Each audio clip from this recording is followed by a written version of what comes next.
Alright, if you are on this video, that means you've completed the first two videos and your fidget spinner looks something like what I have right here. So you should have a bearing hole, you have a couple holes for your weights that you're going to add, and generally you have a very minimal piece that looks something like this. If you look at this piece, this doesn't look like a fidget spinner that you guys are probably familiar with. We have a lot of extra material out here on the side that if we try to put this on our hand, it's not going to spin super well. So what we're going to want to do is remove some of this material, and I'm going to show you how to do that. So we're going to start very similarly to the way we did last time. So remember, 3 steps in SolidWorks. Can't say this enough.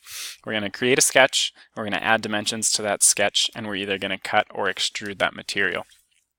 So we want to start the same way we started before, where you click on the front plane and it's going to highlight this boss extrude piece. And we want to start with a sketch.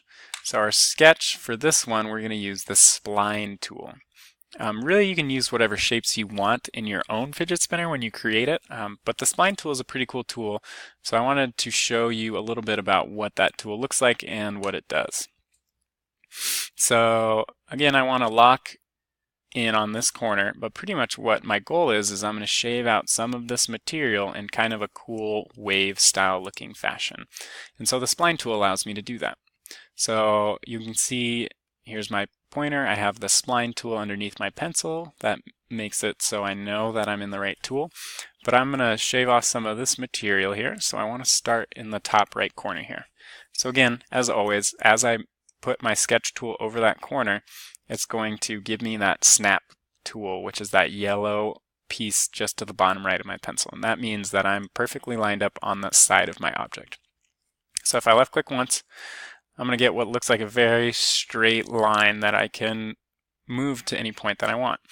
So I'm going to find a spot, let's say just directly in the middle here. So again, to find that middle point, if I hover over the origin, we're going to get that snap bottom right. I still haven't clicked anything.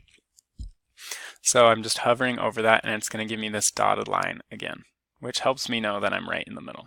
So I'm going to click right about there now that I'm right in the middle. And you see as I left click, it drops that dot there. And then the spline tool, you can kind of see and play around with that a little bit and see how that line bends and moves on me. So that's kind of what I'm looking to do, and you can do all sorts of different shapes. As I add more points, you can see that it starts splining even further. So each part of this starts wiggling at different points. If I exit out of that, I can move where these points are, slide this one up, and kind of change the general shape of what I'm trying to create here. So the spline tool is kind of a fun tool. Go ahead and play around with it a little bit and see what you can create, what different shapes. The more points you add, the more this tool kind of wiggles on you. And so if you want something kind of like a cool design like that, you can really make it into whatever you want to. So take some time and just figure out a design that you are interested in doing, that bends and wiggles however you, whatever appeals to you. The only thing to be really careful about is if you see that I can drag this off the plane of my board, so you can see that this is actually not on my fidget spinner anymore. If I was to lock that in, SolidWorks would give me all sorts of errors. So we want to be really careful that all of our spline lines are over our board, over our fidget spinner. Where this comes really important are down here, because sometimes if you zoom in really close, this spline tool will sneak off the edge of the board down here, and if that happens, you're going to have a hard time making a cut through this piece. So you want to make sure that all of your pieces are lined up properly where you want them before you go ahead and try to move on to the next step. But play around, find a shape that you like, that you're comfortable with. I'm going to just add a few more, bring this out a little bit more, slide this down. And I kind of like that shape, so I'm pretty happy with that. So now I have one spline line that I like and that I'm comfortable with the design. I think it looks pretty cool. So the next part I need to do is go ahead and finish my sketch. So we only have one line here, and it looks like there's a line here, but not in this sketch. So when we go to punch a hole through it, this line, the fact that there is no line that I've drawn there, is really going to confuse SOLIDWORKS. So what we need to do is we're going to go up to this line tool, left click on that line tool. Again, we get that yellow that lets me know that I'm snapped onto there and I'm locked on, and I'm just going to draw a line from corner to corner there. And you should see this highlighted area here. That means I've completed that sketch, and now I can add dimensions to it and cut and paste that piece.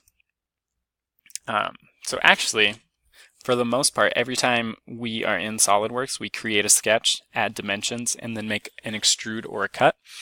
In this case, we actually don't need a dimension to this. So this is kind of a freestyle piece that can be any dimension that I want it to be. So we actually don't have to add a dimension for this part. So we're going to go ahead and skip that sketch part, but what we are going to practice is that mirror entity piece. So if you remember back to the second video, we went up to this line feature and went and used our center line. And the center line we put right here in the origin, waited for that snap tool, and we just brought it directly down. And if you look to the bottom right of my pencil here, you're going to see that yellow line that lets me know that I'm exactly perpendicular to that spot. So that's exactly what we're looking for there. So now I have my center line. Remember that this isn't going to show up in our design. I have my spline line, the spline line, and then also this line that closed off that spline and made it one cohesive piece. So with both those there, we're going to go ahead and go to Mirror Entities, and I'm going to select the entities that I want to mirror. So when it says Entities to Mirror, those are the lines that I want to reflect across this line right here and duplicate on the other side. So I'm going to select the spline line. I definitely want that line coming across with me. And then I'm going to select this straight line that closed off the piece as well. And so those are the two lines that I should have in my entities to mirror. And what I want to do is mirror them about this axis. So I'm going to click Mirror About, select this line, this center line that I drew, and you're going to see that it projected, or it reflected, my spline line to the left side. And that's exactly what it should look like. So I'm pretty happy with that. I'm going to say OK, and now we have that reflected piece. Again, as I change one, the other one changes too. So if you want to reflect those pieces first and kind of see what it looks like on both sides, feel free to do that as well. I'm pretty happy with the way mine looks currently. So I'm going to move on to our final step that we always do in SOLIDWORKS. And that final step is to either extrude or cut. Since we're not going to be adding any more material here, we're going to use the cut feature. So if I go up to my features bar right in the top left, we're going to go back to this extruded cut button that we've used before. And we're going to go to extruded cut. We want this cut to be not a blind cut, remember, but we want it all the way through. So we're going to change that to through all, and it's going to punch that hole all the way through our fidget spinner. So if I go ahead and click the check mark, I think that looks good. It's going to remove that material, and I have a pretty abstract looking fidget spinner here. Pretty unique. If I don't love that design, I can always check this final cut extrude, and if you go in here, you can edit that sketch and kind of change where these lines are and say maybe I like that better. Okay, you can always go into this sketch, and if you left click on it, you can go to this edit sketch feature and kind of play around with what you've already created, so you're not always reinventing the wheel per se. And I don't know if I want something crazy like that. I don't know. Try that out. Looks kind of like a dog, but yeah. So that's kind of the basis of our fidget spinner, and this is just the classic one I wanted all of you guys to make. So that way you can move on soon to the ones that you want to create. So these are all the skills that you needed to use to be able to be successful to create your own fidget spinner. So when you go on to create your own fidget spinner, you want to keep in mind a few things. Number one, same rules apply for when you create your own fidget spinner. You want to create a sketch. You want to either you want to add a smart dimension, and then you want to either extrude or cut that piece. So I would suggest that you always start with that base plate that we did. So we started out with that just rectangle, that center rectangle, and we kind of started removing pieces from there. So if you start off with a good design that you've measured out and then start removing material, I think that's a little easier to stay on task and stay focused with while you're cutting and removing pieces, as opposed to adding and always extruding parts. Students usually struggle with that a little bit. So I would suggest you start with that center rectangle and then remove pieces or add pieces as you see fit. A really important thing, number 2, is you want to actually measure your hand. So you want to see how far or long your thumb and your pointer finger or your middle finger are, however you guys prefer to spin, and you want to make sure that that distance, that gap in your hand, isn't too big or too small, because when you print your spinner, it's got to go through that area of your hand. So you don't want to make one that's too big and you don't want to make one that's too small. So measure that distance, and then you can actually add that distance into your actual design here, which will help you guys be successful in that design. A couple things that I did want to show you really quickly. So I'm just going to edit this sketch really quickly. And say I'm playing around with something and I do something that I'm not super happy with. So I moved that line, and I don't love where that line is, because if I zoom in, I can see that I'm going to cut out part of my bearing hole, which definitely is not okay. If you just hit Control Z, that's how you undo features. So if at any point you're making your own fidget spinner and you goof up your placement of a line, or you didn't quite do something the way you wanted to, that Control Z feature just brings whatever you did and undoes it for you. That's just a really important tool to have as you're going through, and you're bound to make a little error and it's really frustrating, but just go ahead and undo it and you can always stop.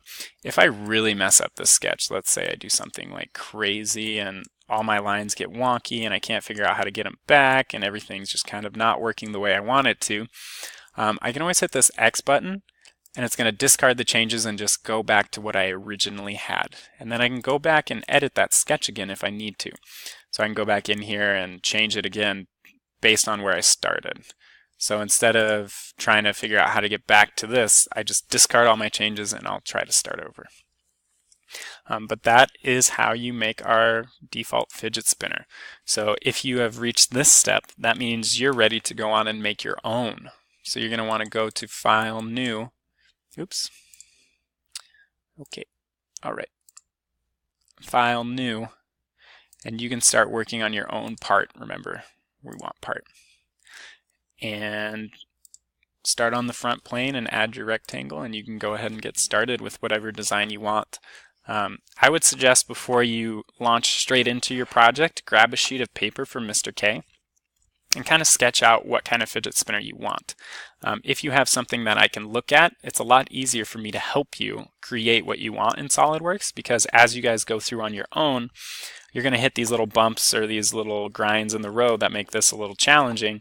And if you have something you can show to me and refer to me, it's going to make it a lot easier for me to help you, and we can create the fidget spinner that you want to make, as opposed to one that we're just kind of forced to make because we couldn't quite figure out how to make it work. But yeah, so check in with Mr. K after you complete this video. I'll check out to make sure you did all the steps that were required, and then you can go ahead and snag that sheet of paper and draw out a fidget spinner that you want, and then start trying to create it in SolidWorks using these tools. Don't be afraid to go back in the videos if you forgot how to do something. That's going to be something that I tell you if you ask for help.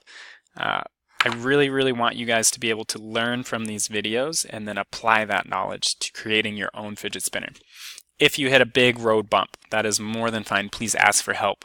But a lot of the time I'm going to refer you guys to the video, because this video explains each part that you guys need to do. So please use the videos, right? They're very helpful. And if you get stuck, just ask for help. That's why I'm here. And I will come by and I will help you. But that's it. That's all for this video.